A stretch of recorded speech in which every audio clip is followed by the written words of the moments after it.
Do you think that it will be necessary to use military force to bring down Colonel Ojukwu regime? Yes, it is necessary. I think I have made this point before, that if the integrity, corporate existence of this country is threatened, I will use force to maintain it. And I'm afraid the time has come.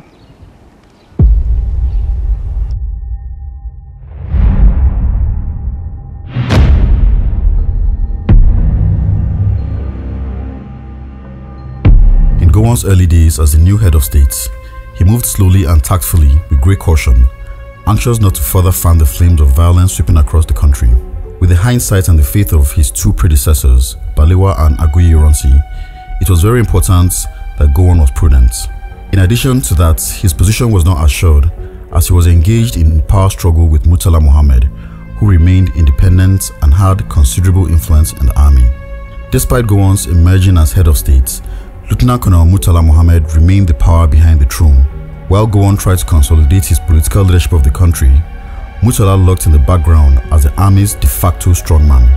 Murtala made himself very visible to the point of becoming a thorn in Gowon's flesh. He would regularly show up for SMC meetings uninvited to make his own points. Tensions between the two was palpable, and it simmered between them for a decade. As Gowon struggled to stabilize himself in power, random murders of Eastern Region soldiers continued to occur. On August 12, 1967, several NCOs from Eastern Region were rounded up and killed by Northern soldiers. And a few weeks before that, the Army's Provost Marshal, Major Ibanga Ekanem, an Eastern officer from Anang ethnic group, and his driver were shot dead at a checkpoint on Kata Bridge, Lagos, while en route to an errand for Gowon. Ironically, Ekanem was identified by Major Nzeogu as an officer that was not in support of the January coup. The nature of the rebellion became less about avenging the January coup and more about acting on the exhilaration of power and unfettered access to weapons. Eliminating Aguiyi Ironsi and having a northerner as head of state did not pacify some northern soldiers. It intensified the scale of killings instead. Killing was often preceded by beating, floggings, and torture, and was mostly widespread and indiscriminate in Lagos and Ibadan. Ironically, many Igbo officers knew in advance that a northern counter-coup was being planned, but in a fatally nonchalant attitude, assumed that it would be an affair between the soldiers that were for and against the January coup. Unfortunately for Igbo officers, northern officers had become so paranoid about Igbos that they did not compartmentalize Igbos into those who supported or were against the coup. Even Lieutenant Colonel Gowon admitted that the anti-Igbo feeling made him doubt whether he could trust his Igbo girlfriend, one Edith Ike. Their relationship did not survive the crisis, and Gowon eventually married another lady from northern origins. Northern NCOs and lieutenants were more likely to mercilessly dispatch Igbos than senior northern officers. Igbo officers were largely strangers to northern NCOs and junior ranks, whereas senior northern officers had trained with and had personal relationships with Igbo officers. The NCOs became so undisciplined and unpredictable that some northern officers decided that they had seen enough and tried to intervene to save Igbo soldiers. On occasions, they would lock up Igbo soldiers for their own safety, but most times these officers were overruled by their NCOs, who would simply release the Igbo officers from detention and kill them. If the northern officers tried to intervene forcefully, the NCOs on occasion would challenge the authority and remind them that they are not immune to the same treatment. Relations between northern officers and NCOs became so strained as the NCOs felt their officers were not as eager as they should have been to eliminate Igbo soldiers, and officers feared that they would be targeted by their NCOs for not being ruthless enough when it came to killing Igbos. Even respected northern figures such as Lieutenant Colonel Hassan Katsina felt threatened by the behavior of his northern subordinates.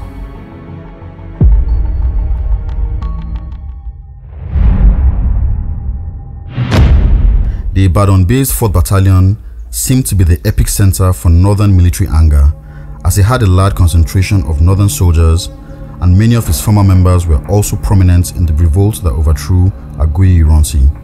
They have since earned the reputation for being the most indisciplined and violent units in the history of the Nigerian army.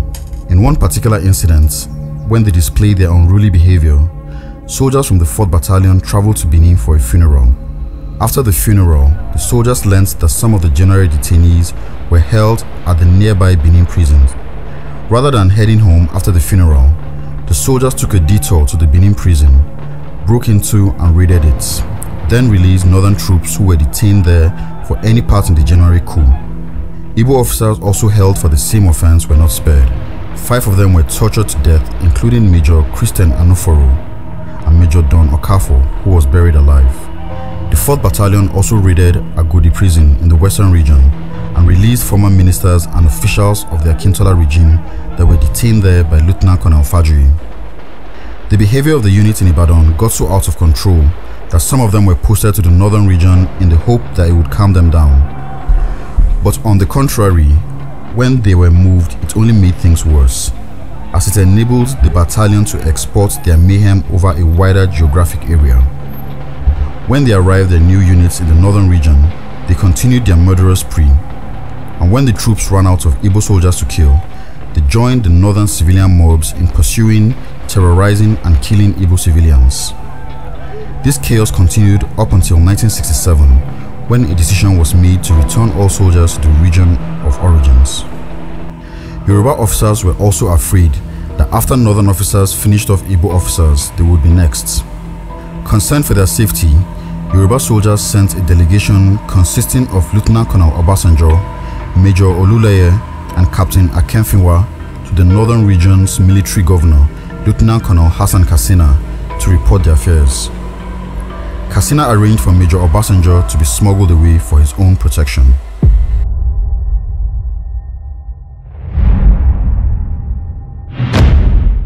The 5th Battalion in Kano had been prevented from taking immediate action on July 29th due to the preemptive action of the second-in-command, Major Oluleye, in locking the armory and confining the soldiers to the barracks.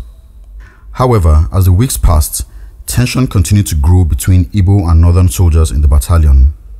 Northern soldiers in the unit felt that they were not accorded the same respect as their colleagues in other units, as they did not participate in the overthrow of Aguiyi-Ironsi.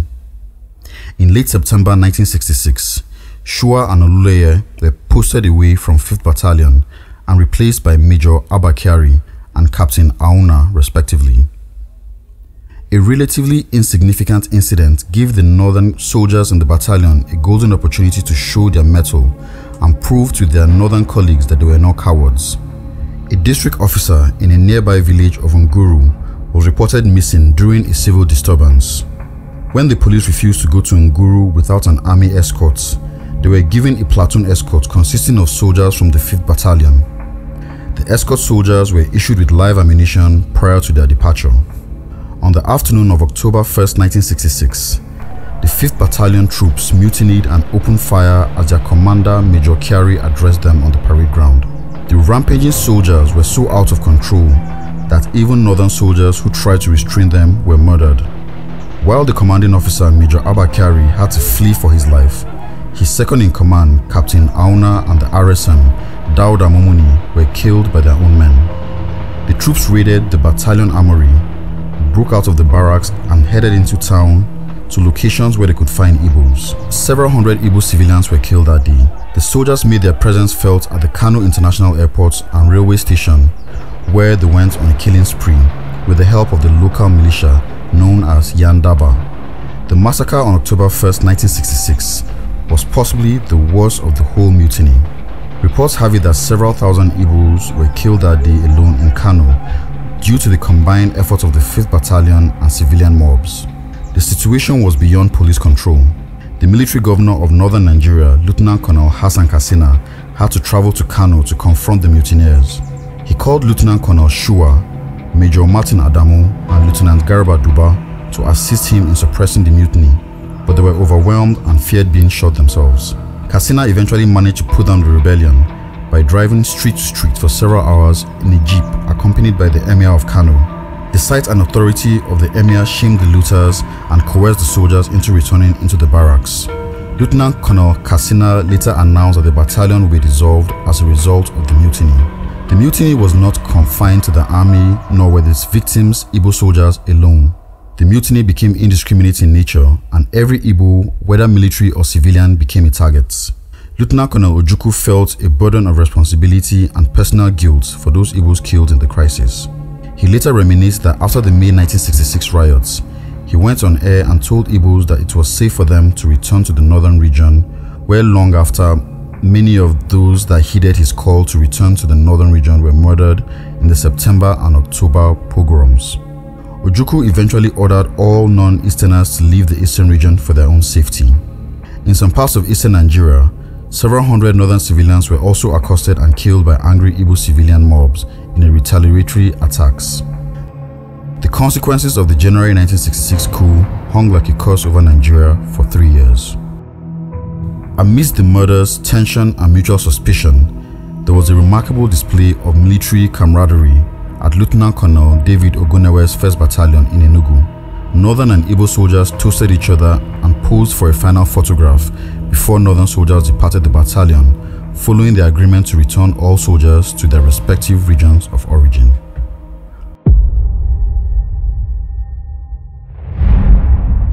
Following the second bloody army coup in July 1966, Lieutenant Colonel Emeka Ojukwu, the military governor of the Eastern region, had refused to attend any SMC meeting outside the Eastern region due to the concerns over his safety. In the months preceding Aburi, the federal military government and Ojukwu engaged in a war of words, with the two sides trading multiple accusations and blaming each other for causing the crisis. Throughout the 6 months following the July counter-coup, Ojukwu reiterated his stand that I, as the military governor of the East, cannot meet anywhere in Nigeria where there are northern troops. That virtually ruled out an SMC meeting inside Nigeria's borders. Ojukwu even turned down offers to attend an SMC meeting on board a British naval ship and at Benin, but was finally convinced to attend in the neutral territory of Aburi, Ghana.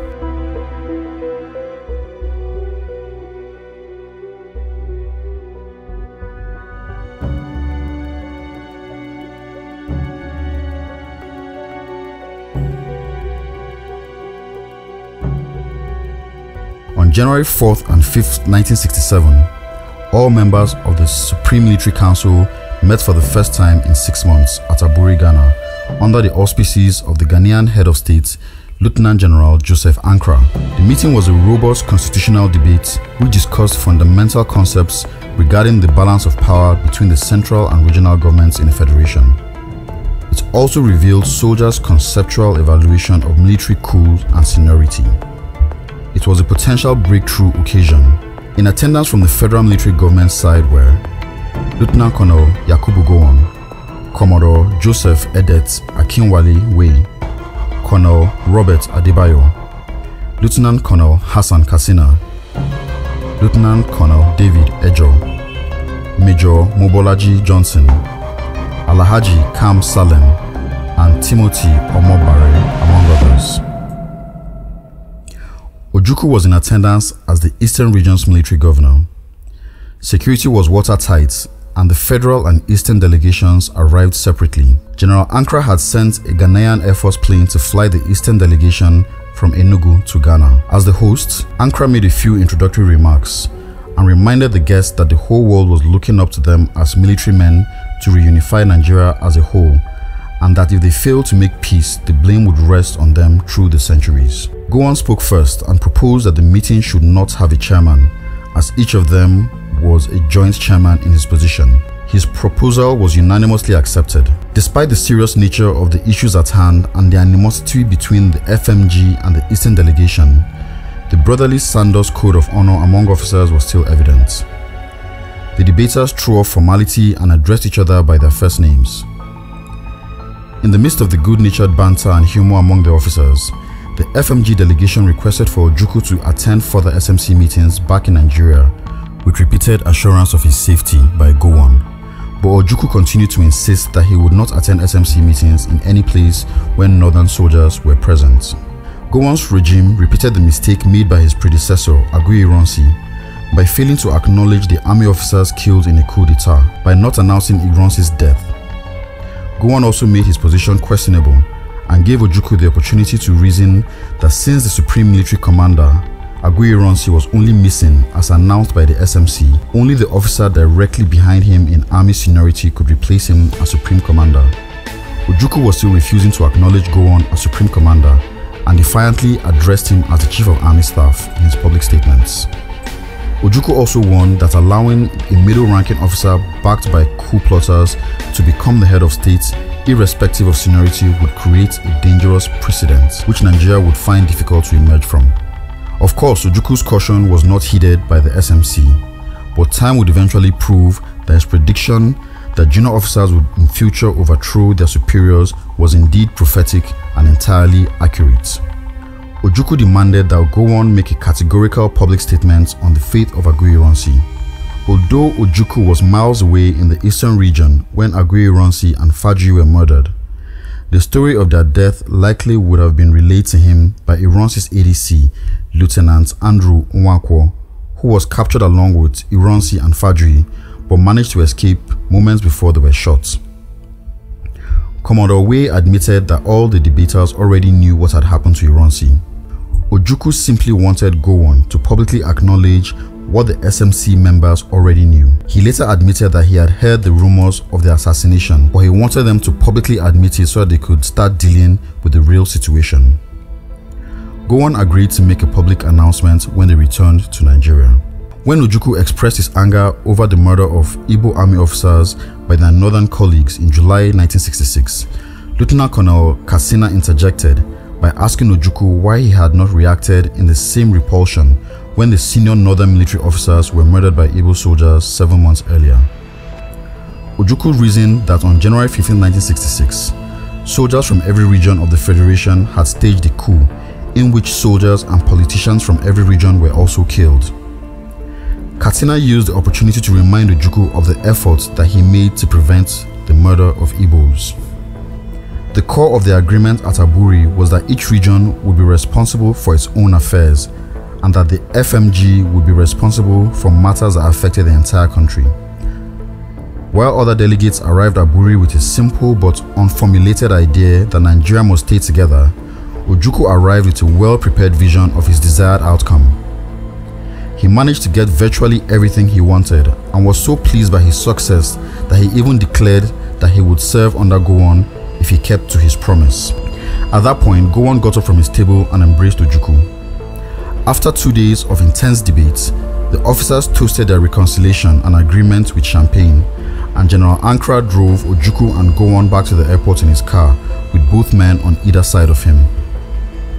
The Aburi Accords were never implemented for a number of reasons. When Gowon returned to Lagos, his civil servants were amazed at the depth of concession to Ojukwu. They regarded the accords as unworkable. There were many positives in the accords, the best perhaps being the implicit concept of regional autonomy, which was negotiated by Ojukwu. However, Gowon's civil service considered the all-or-nothing approach by both sides was short-sighted. The Aburi failure was the end of the concept of regional autonomy and self-sufficiency in Nigeria. The discovery of large deposits of crude oil in the eastern region also reinforced the FMG's desire to maintain a united Nigeria and to strengthen the powers of the central government in order to maintain control of earnings from crude oil exploration. When it became clear that the problem between the northern region and the eastern region were not going to be resolved by negotiations, the eastern region seceded from Nigeria in May 1967 and declared itself the Independent Republic of Biafra. Gowon countered by ordering his troops to retake the eastern region in a police action, and the police action eventually evolved into one of the darkest times in Nigeria's history, a bloody civil war that lasted nearly 3 years, with a death count running into millions of lives and properties.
people here have for a long time been prepared for this eventuality, and I am confident of their readiness.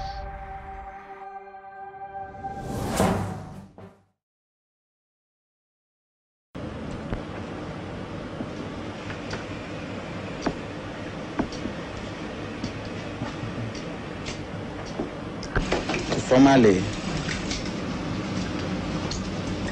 give up secession and report for reappointment and redeployment. Philip Effiong. Hello, Your Excellency. Glad to see you again. My pleasure. How are you? Very well indeed. Glad to see you again. Thank you. Patrick Amadi. How are you? Excellency. Glad to see you again. Thank you very much. Glad to see you again. It's an experience. Honestly, glad to see you again. And I would like, therefore, to take this opportunity to say that I, Major General Philip Effiong, officer administering the government of the Republic of Biafra, now wish to make the following declaration. That we affirm we are loyal Nigerian citizens and accept the authority of the Federal Military Government of Nigeria. That we accept the existing administrative and political structure of the Federation of Nigeria. That any future constitutional arrangement will be worked out by representatives of the people of Nigeria. That the Republic of Biafra hereby ceases to exist.